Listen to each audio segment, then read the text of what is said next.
¿Y por qué el decreto legislativo 276?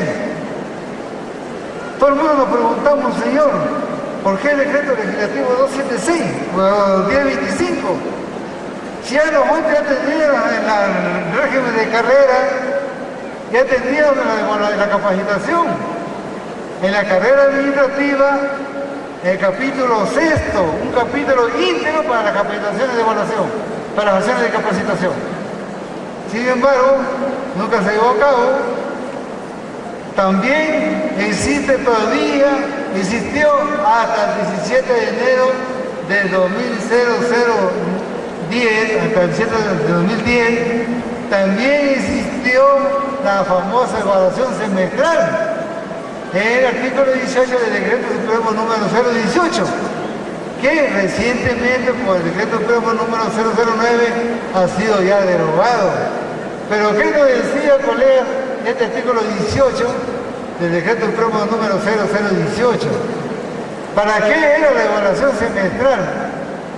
La evaluación semestral, nos decía acá, dice acá, la evaluación es un proceso integral,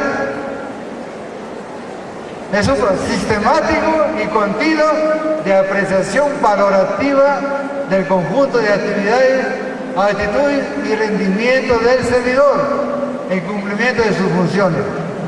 La evaluación como acción permanente es responsabilidad de cada jefe de los diferentes niveles y posibilita el consejo adecuado a los subordinados para la corrección y defectos, mejorando el desarrollo de las capacidades para la mejor prestación de servicios con la colectividad.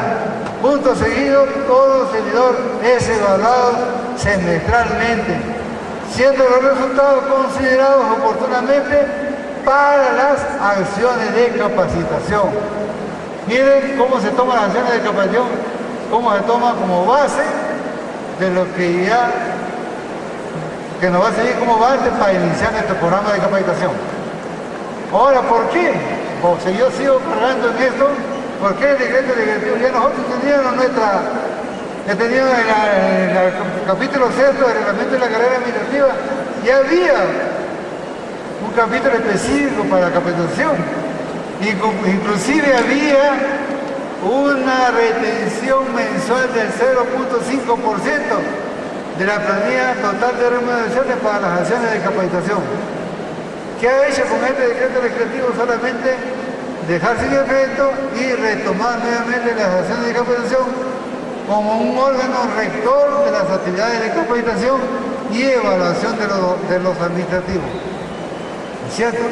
Ahora, otro punto de partida es que en los objetivos del gobierno, dentro de los múltiples objetivos que tiene el gobierno, hay dos que sí inciden en el cambio que se está propiciando, que es el mejoramiento de las condiciones laborales y la mayor eficiencia en la acción del Estado.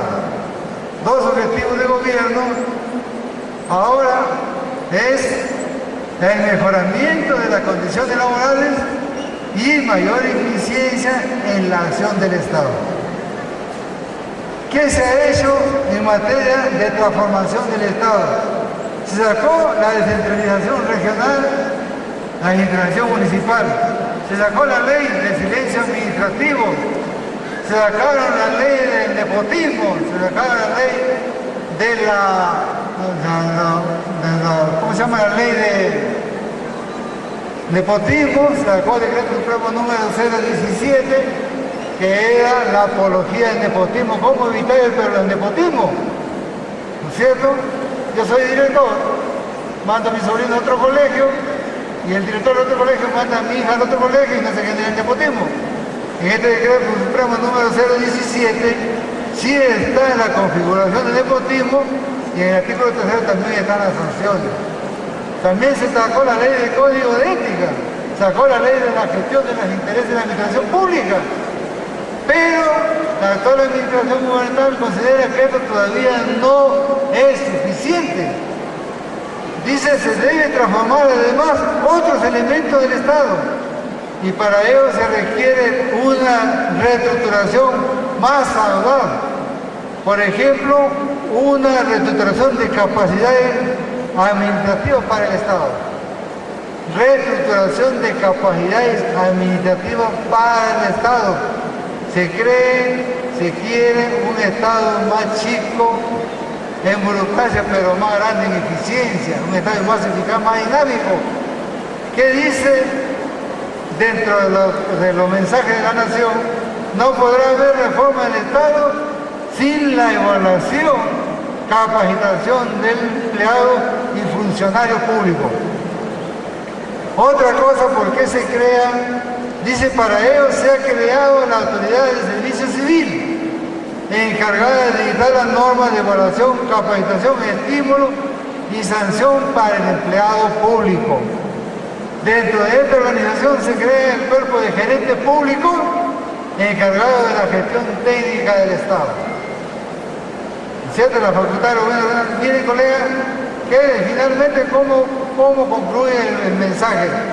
De cumplirse cabalmente este propósito, sería la reforma más, sería futuro perfecto, sería la reforma más profunda y concreta del sistema humano de la administración e impulsará una mayor eficiencia, mayor velocidad y más amabilidad en la atención al ciudadano, pues quien no cumpla esos requisitos, a pesar de ser capacitado por tercera vez, no podrá ser funcionario público pagado por el pueblo.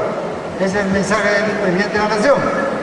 Bien, otra cosa que justifica el decreto legislativo número 1025 es que va a haber un ordenamiento más efectivo respecto al control de los certificados.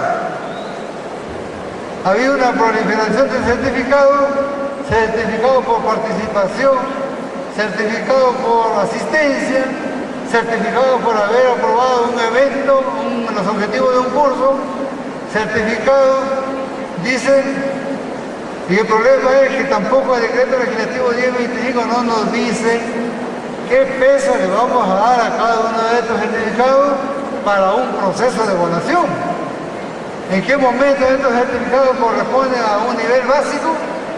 ¿En qué momento estos certificados corresponden a un nivel avanzado? ¿En qué momento estos certificados corresponden a un nivel superior? Estamos hablando de la maestría, el doctorado que se refirió a Toringa, que está a cargo de servir, pero por otro lado los programas de implementación están a cargo de la Dirección Regional del Ministerio de Educación, de los entes rectores, dice. Y los entes rectores ya sabemos que están constituidos de acuerdo a la Ley Orgánica del Poder Ejecutivo, artículos 44, 45 y 46, ¿no es cierto? Ahí está la gestión de recursos humanos. Ya no existe administración de personal. Por eso le decimos, colegas, nosotros aguardamos con mucha expectativa, ¿no es cierto? También con mucha expectativa estos decretos, el decreto legislativo número 1029, como ya les explicamos, por ser parte de la entidad del Ministerio de Educación, por ser la Dirección Regional de Entidad, por ser una mujer entidad, también aguardamos cuáles son los lineamientos y cuáles son las normas complementarias y específicas que nos va a reportar el CADER, la Autoridad Nacional de Servicio Civil. Mientras tanto, colegas, no nos creamos pues mucho psicosis. Yo veo que en la demanda de nuestros gremios sindicales dice, señor, derogar el decreto legislativo 16. ¿Por qué nos está haciendo nosotros? ¿En qué demandas hay? Pero por otro lado tenemos nosotros la ley de procedimientos administrativos, ¿cierto? Artículos 109 y 206, que nos dice que frente a un acto administrativo que se supone viola, desconoce o lesiona un derecho, tiene que ser, ¿no es cierto?, proceder a la interpretación de una reclamación. Ahora,